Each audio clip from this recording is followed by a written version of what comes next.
तो cyclic polymerization हम किसका पढ़ रहे हैं? एल्काइन का। और एल्काइन में भी सिर्फ किसका पढ़ना होता है? इथाइन का। इथाइन का फॉर्मूला ये तो पता ही है। साइक्लिक की हिंदी क्या होती है? चक्रीय। और पॉलीमराइजेशन का मतलब होता है बहुत सारे अणुओं का आपस में जुड़ जाना। जैसे पॉलीथीन है ना, पॉलीथीन किससे बना है? इथीन से। किससे? पॉलीथीन जो है वो एक पॉलीमर है। क्या है वो? पॉलीमर। मतलब बहुत बड़ा मॉलिक्यूल है, ठीक है। और ये खुद बना किससे है? इथीन से। इथीन के बहुत सारे मॉलिक्यूल्स को जब हम गर्म कर देते हैं तो क्या प्राप्त हो जाता है?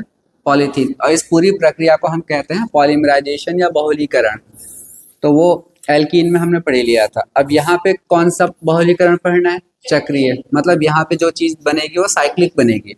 तो सिंपल रिएक्शन है, इथाइन के कितने अणु लेने हैं? 3। और इन 3 अणुओं को किस में से पास कराना है? Red hot iron tube. कितने तापमान पे? 873 kelvin. Red hot iron tube का क्या मतलब हुआ? रेड हॉट का मतलब क्या हुआ? इतना तुमने लोहे को गर्म कर रखा है कि वो कैसा हो चुका है?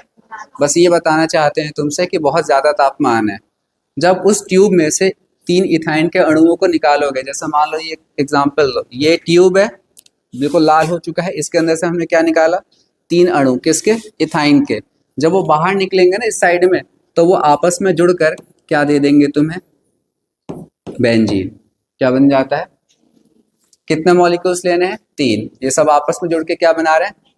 इसे ऐसे भी समझ सकते हो। ये बना कैसे होगा, थोड़ा सा ऐसे समझा रहा हूँ। एक अणु ले लिया, फिर दूसरा अणु यहाँ दिखा दो, और तीसरा अणु यहाँ दिखा दो। जब हम गर्म करते हैं तो ये वाला बॉन्ड इसके साथ जुड़ जाता है, मतलब ये दोनों जुड़ गए। ये बॉन्ड इधर चला गया, और ये, तो तुम देखो ये इसके साथ जुड़ गया, ये, और ये इसके साथ। तो डबल, जब ट्रिपल बॉन्ड है वो किस में कन्वर्ट हो गया? डबल में। इनके बीच में क्या आ गया? सिंगल।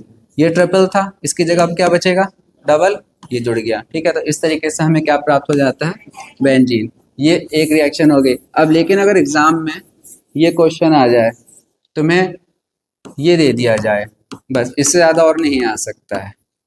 3 अणु में तुमसे कहता हूं कि इसके गर्म करके निकालो, किस में से? रेड हॉट आयरन में से। कितने तापमान पे? तो पहले तुमने क्या लिया था? इथाइन। अब प्रोपाइन है, जुड़ेंगे वो ऐसे ही, यही वाला। तो इसका क्या होगा? तुम ऐसे सोच के देखो कि जब पहले इसकी जगह पर कौन था? हाइड्रोजन। तो तुम्हें क्या मिला था? बेंजीन। कोई दिक्कत नहीं है, जहां जहां पे हाइड्रोजन है वहां पे हर एक जगह पर मिथाइल लगता जाएगा। 3 जगह पे मिथाइल लगेगा। कितनी जगह पर?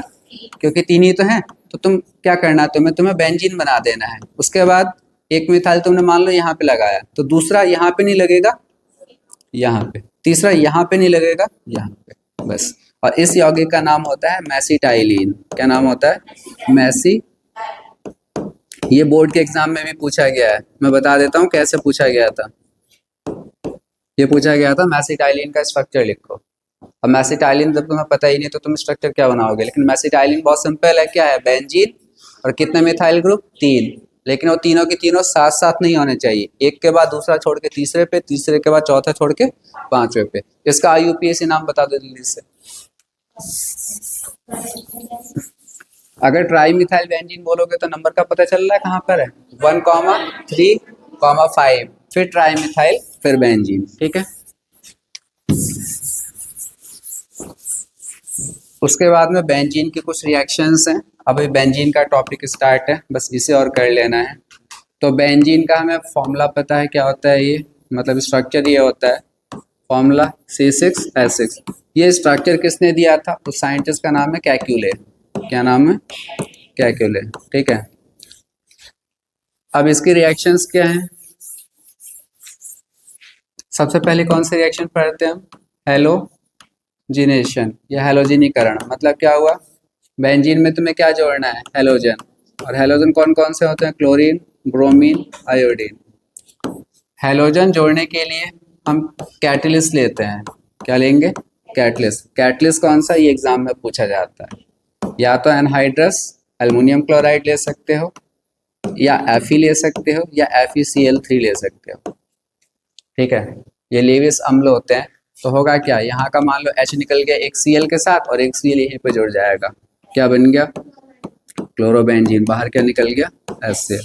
अगर रिएक्शन ब्रोमीन से कराओगे तो यहाँ पे क्या लोगे Br2, तो ब्रोमीन प्लस HBr, ठीक है। तो ये कौन सी रिएक्शन हो गई, हैलोजिनेशन। दूसरी अभिक्रिया कौन सी होती है, नाइट्रोकरण देख लो, कौन सी, नाइट्रेशन जिसे हम कहते हैं। नाइट्रोकरण से कौन सा ग्रुप जाके लगता है बेंजीन पे, NO2। बेंजीन पे जब हमें ये लगाना है तो क्या लेते हैं, सांद्र नाइट्रिक अम्ल और सांद्र सल्फ्यूरिक अम्ल। तो बेंजीन पे क्या लग जाएगा, NO2, ठीक है, नाइट्रोबेंजीन। तीसरी रिएक्शन कौन सी है, सल्फोनेशन, सल्फोनीकरण। सल्फोनेशन में कौन सा ग्रुप लगता है, SO3H ग्रुप तो ये लगता है, और लगता कैसे है, बेंजीन की अभिक्रिया हम किससे करा देते हैं, कॉन्सनट्रेटेड सल्फ्यूरिक अम्ल से ही। या कई बार ओलियम लिखा होगा मैंने, तो ओलियम भी यही होता है। तो बेंजीन पे कौन सा ग्रुप लग जाता है, SO3H, ठीक है। नाम क्या हो जाएगा, बेंजीन सल्फोनिक अम्ल। उसके बाद में दो रिएक्शन इंपॉर्टेंट हैं, कौन कौन से, फ्रेडल क्राफ्ट के, एल्काइलेशन और एसाइलेशन। तो पहले रिएक्शन हम देखते हैं, फ्रेडल क्राफ्ट एल्काइलेशन। एल्काइलेशन का मतलब क्या हुआ, एल्काइल ग्रुप का जोड़ना, ठीक है। तो बेंजीन की अभिक्रिया तुम किससे करा दो, RH से, एल्काइल हैलाइड लेना होगा। जो भी तुम्हें एल्काइल जोड़ना है उसी का हैलाइड, और कैटलिस्ट यहाँ पे फिक्स है, एनहाइड्रस एल्युमिनियम क्लोराइड। तो H के साथ क्या कौन निकल जाएगा, X, और ये R जुड़ जाएगा। तो बेंजीन पे कौन जुड़ गया, R, बाहर क्या निकल गया, HX। इसे पढ़ते हैं एल्काइल बेंजीन। चलो अब एक रिएक्शन से समझते हैं। बेंजीन की अभिक्रिया तुम किससे करा दो, CH3Cl से, इसकी उपस्थिति में एनहाइड्रस AlCl3। तो क्या हो जाएगा, H के साथ क्या निकल जाएगा, Cl, और बेंजीन पे क्या जुड़ गया, CH3 प्लस HCl। तो हमें क्या प्राप्त हो गया, टॉलिन या मिथाइल बेंजीन। अब हम पढ़ते हैं कौन सी, एसाइलेशन। एसाइलेशन में कौन सा ग्रुप आके जुड़ता है, ये COCH3। इस ग्रुप को हम एसाइल ग्रुप कहते हैं। तो बेंजीन में अगर मुझे ये ग्रुप जोड़ना है तो इसके लिए लेना होगा एसाइल क्लोराइड, CHCOCl। कैटलिस्ट वही रहेगा, एनहाइड्रस एल्युमिनियम क्लोराइड। यहाँ का H और यहाँ का कौन निकल गया, Cl, और जो बचा हुआ हिस्सा है पूरा ये इसके साथ आके जुड़ जाएगा, लेकिन जुड़ेगा पहले कौन, CO, और साथ में CH3 प्लस, इसका नाम क्या है, एसीटोफेनॉन। कॉमन नेम याद रखना इंपॉर्टेंट है, एसीटोफेनॉन। एसीटोफेनॉन, चलो इसका सामान्य नाम हो गया, इसका IUPAC name methyl phenyl ketone, ये कर सकते हो, या फिर फिनाइल एथेनॉन भी बोल सकते हो। फिनाइल, ये फिनाइल हो गया, 2 कार्बन का कीटोन एथेनॉन। जनरली 2 कार्बन का कोई कीटोन होता नहीं है, लेकिन यहाँ पर हो सकता है क्योंकि तुमने इसको क्या पढ़ लिया, फिनाइल, तो फिर 2 कार्बन का कीटोन क्या बोला जाएगा, एथेनॉन। तो बस इतनी ही रिएक्शंस हैं। हाइड्रोमर्क्यूरेशन फिर से एक बार तुम लोग को समझा देता हूँ, क्या था, ये कौन है, इथाइन। कौन सी रिएक्शन समझा रहा हूँ, हाइड्रोमर्क्यूरेशन, क्योंकि इस बार बोर्ड में इसके आने के चांस हैं। इसमें क्या जोड़ना है, जल, किसकी उपस्थिति में, मरकरी आयन और H आयन, बस ये जरूर होगा, ये दोनों कंफर्म होंगे। वाटर नहीं भी दिया है तो भी तुम्हें मानना होगा कि वाटर ही जोड़ना होता है, ठीक है। ये दिया है तो अच्छी बात है, नहीं दिया है तब भी तुम यही जोड़ोगे। अभी हमने कौन सा एल्काइन लिया है, इथाइन। क्या याद रखना है, इथाइन से सिर्फ एल्डिहाइड प्राप्त होता है। क्या प्राप्त होता है, अब 2 कार्बन से तुम्हें एल्डिहाइड बनाना है तो जाहिर सी बात है, तुम्हें नहीं भी आता है तब भी तुम 2 कार्बन का कौन सा एल्डिहाइड बनाओगे, इथेनॉल। क्या बनाओगे भाई, 2 कार्बन का एल्डिहाइड, तो हमें पता है यही फॉर्मूला हो सकता है, बस ये छोड़ दो, ये आंसर है। मैंने कहा इथाइन से सिर्फ एल्डिहाइड बनेगा, मतलब इसके अलावा मैं कोई सा भी एल्काइन लूंगा तो कीटोन बनता है। तो फिर देखो, तुम्हें मान लो नहीं पता, बट ये टॉपिक पता है कि अगर मैं इसके अलावा कोई और एल्काइन लूंगा और उसमें क्या डालूंगा, वाटर, किसके प्रेजेंस में, Hg+2 और H आयन, तो एल्डिहाइड नहीं बनना है। अब क्या बनना है, कितने कार्बन है, 3, तो 3 कार्बन का कीटोन बनना है, और 3 कार्बन का कीटोन हम सबको पता है प्रोपेनॉन बनता है। अब कीटोन में हमें पता है बीच में ही CO होगा, बन गया। इसको कॉमन नेम क्या है, एसीटोन। तो बस एक रिएक्शन और देखो जो बोर्ड में पूछा जा सकता है तुमसे,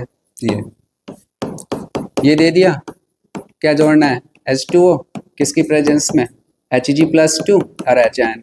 फिर से तुम सोचोगे क्या, इथाइन तो है नहीं, कोई और एल्काइन है, तो कीटोन बनना है, क्या बनना है, कीटोन।